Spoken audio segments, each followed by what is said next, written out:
Well, tissue culture is a technology that has been around for many years. It's used in many crops.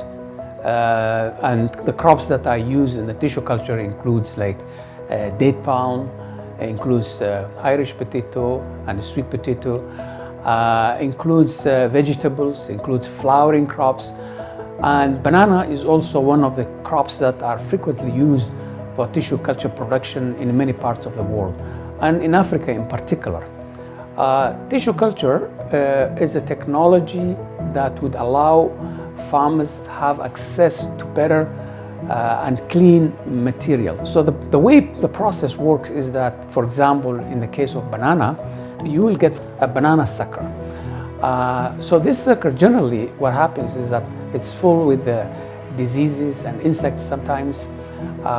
So when you take it out from the field, so you have to bring it into the working area to clean the banana sucker, and then to splice it and to cut it into pieces where you will be using later in the tissue culture production.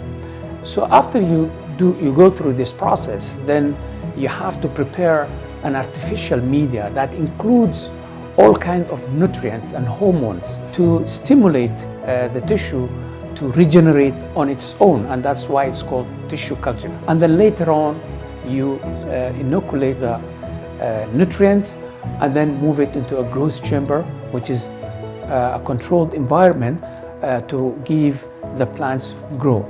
A final stage is that you take all the seedlings that are grown in the lab to the greenhouse for growing it in the greenhouse and to acclimatize in the outside environment before you take it to the outside field.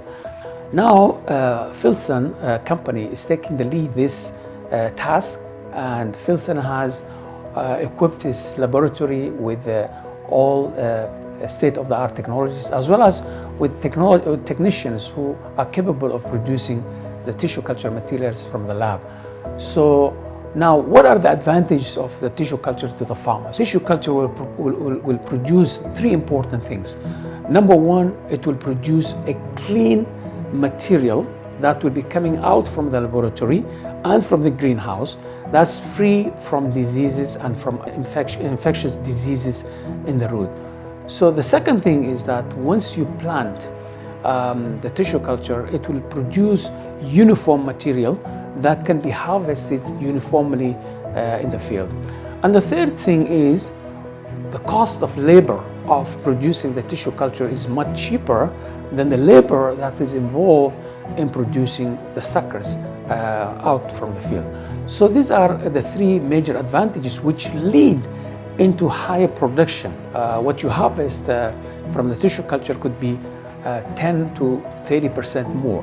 And the mortality rate is very, very low. But most likely you will get like 99% to 100% uniformity in the field. So now, with the advance of the businesses and also the export markets that's emerging now in Somalia for banana production, and the interest of some of the countries to get quality product, tissue culture provides a venue of producing quality banana which is suitable for the export market.